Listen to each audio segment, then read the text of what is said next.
En el último video de la serie sobre el espectro político, analizamos al fascismo. Hoy toca el socialismo, un concepto algo complejo que se explicó brevemente en el video Cómo entender el espectro político, pero que hoy comenzamos a verlo en profundidad. Entender el socialismo es esencial, no solo para entender esta porción del gráfico, sino para entender la totalidad del espectro político y la historia de las ideas. Allí vamos.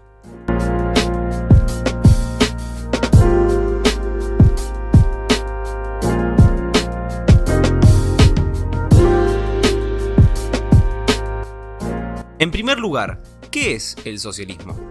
Tradicionalmente se lo ha definido como la posesión pública de los medios de producción y el control colectivo y planificado de la economía en pro del interés general de la sociedad. Su elemento principal es la planificación y dirección deliberada de la vida social y económica. El socialismo puede manifestarse en un amplio rango de grados, desde las más tímidas políticas de intervención hasta el socialismo puro o comunismo, donde se planifican y dirigen todos los bienes, servicios y medios de producción de una comunidad. Parte 1. Socialismo premarxista. ¿Cuáles son los orígenes del socialismo? Para muchos, las ideas socialistas se pueden rastrear hasta la República de Platón, en una serie de propuestas que se suelen categorizar como comunismo platónico. De todas maneras, ese es un debate para otro video, ya que utilizaremos las líneas de tiempo que articularon Marx y Engels. Ellos se refirieron al socialismo premarxista como socialismo utópico, representado principalmente por Henry de Saint-Simon, Charles Fourier y Robert Owen. En contraste al socialismo utópico, Engels denominó el pensamiento marxista como socialismo científico.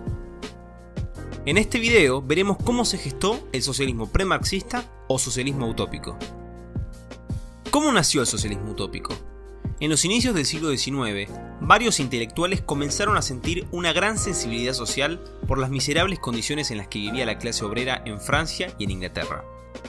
Este es el caso del conde de Saint-Simon, Robert Owen y Charles Fourier, que criticaron fuertemente la sociedad en la que vivían y teorizaron nuevos caminos para una sociedad que supere los problemas que ellos diagnosticaron. Pero para poder entender la crítica de estos autores, debemos comprender cómo era el contexto político y filosófico del último periodo de la Ilustración, que corresponde a finales del siglo XVIII y principios del siglo XIX. A continuación, dos ideas que ganaban notoriedad y serían el eje central del socialismo. Por un lado, la radicalización del igualitarismo. Durante toda la Ilustración, e incluso durante la Edad Media y Antigua, se ha teorizado que las personas poseemos una igualdad ante la ley o igualdad de ciertos derechos fundamentales. Sin embargo, en Francia, varios intelectuales revolucionarios proclamaron nuevas interpretaciones sobre la igualdad. Desde tiempo inmemorial se nos repite de manera hipócrita que los hombres son iguales, y desde tiempo inmemorial la más degradante y monstruosa desigualdad pesa insolentemente sobre el género humano. ¿Qué necesitamos además de la igualdad de derechos? No más propiedad individual de las tierras. La tierra no es de nadie. Reclamamos, queremos, el goce comunal de los frutos de la tierra. Esos frutos son de todos. Que desaparezcan de una vez las escandalosas distinciones entre ricos y pobres, grandes y pequeños, amos y lacayos, gobernantes y gobernados. Que no haya entre las personas más diferencia que las de la edad y el sexo. Estos son algunos de los curiosos fragmentos del Manifiesto de los Iguales, escrito en 1796 por Sylvain Maréchal, en apoyo a François Babeuf, cabeza de la corriente babeuvista que reclamaba esta igualdad perfecta. Como podemos ver, entre los numerosos revolucionarios radicales ya existía un grupo que defendía una idea de igualdad material, que proponía suprimir la propiedad privada y aplicar políticas de redistribución como Babeuf había explicado por primera vez en su discurso preliminar al castrato perpetuo en 1789. Cuando estos autores escribían, todavía no existía la palabra socialismo, comunismo o anarquismo, pero todos podremos notar las similitudes. La otra idea clave fue la creencia de que la razón y la ciencia podrían llevarnos hacia una sociedad perfecta, mientras la religión y la tradición eran los elementos que impedían este progreso y debían ser eliminados. Es importante resaltar lo radical que fue esta idea y la brutalidad con la que la impusieron los jacobinos. En Francia se montó un proceso de descristianización, donde desde 1789 a 1801 se destruyeron cruces, campanas y elementos de culto. Se removieron todas las estatuas religiosas y se las reemplazaron por bustos de Marat. El Estado francés promovió el ateísmo mediante el culto a la razón, aunque luego Robespierre lo reemplazaría por el culto al ser supremo, como un tipo de religión estatal deísta con sus propios ritos y costumbres que reemplazarían el cristianismo. Se creó un nuevo calendario para borrar toda connotación religiosa. El nuevo año cero sería 1792. Los días y meses cambiaron de nombre, mientras las semanas tenían 10 días, para dificultar la celebración de misas y festividades religiosas. Los sacerdotes que no juraron lealtad al régimen fueron ejecutados y todas las manifestaciones terminaron en exterminios. Este culto a la razón y la declaración de guerra a lo religioso y lo tradicional será entonces la otra idea clave a tener en cuenta. Con estas dos ideas en mente, podríamos intuir que debemos luchar por una igualdad de carácter material, que una sociedad utópica es científicamente alcanzable y que ésta es de carácter anticlerical y progresista. Et voilà, este es el primer cimiento del socialismo, aunque todavía le falta mucho para ser marxista. Contrastemos lo visto con la obra de los autores que Engels llamó los tres grandes socialistas utópicos. En el caso de Saint-Simon, él propuso un nuevo cristianismo, un nuevo espíritu científico e industrial que renueve los corazones humanos. Una élite de científicos e industrialistas podría planificar y dirigir la economía de manera que se pueda emancipar a las clases más pobres y se viva en una sociedad de bienestar. Aunque él no vio necesario abolir la propiedad, propuso eliminar la herencia.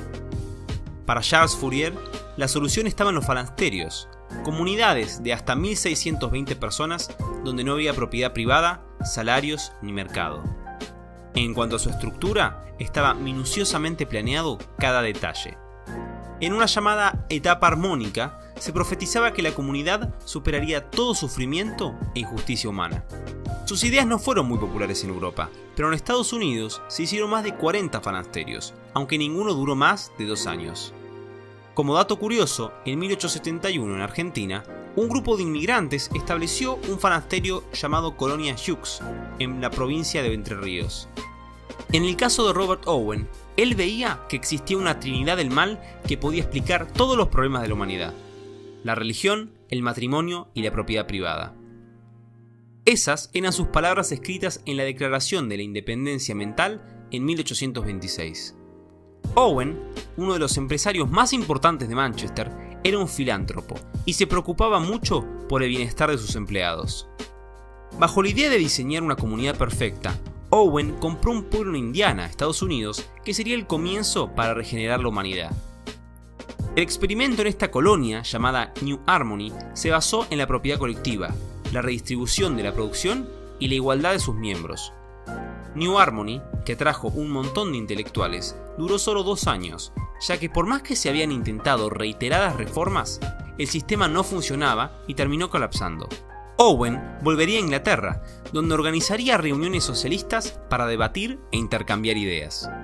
A una de estas reuniones solía asistir el joven Friedrich Engels, cuyos artículos periodísticos llamaron la atención de otro joven alemán, llamado Karl Marx, lo que daría por comienzo a una gran amistad.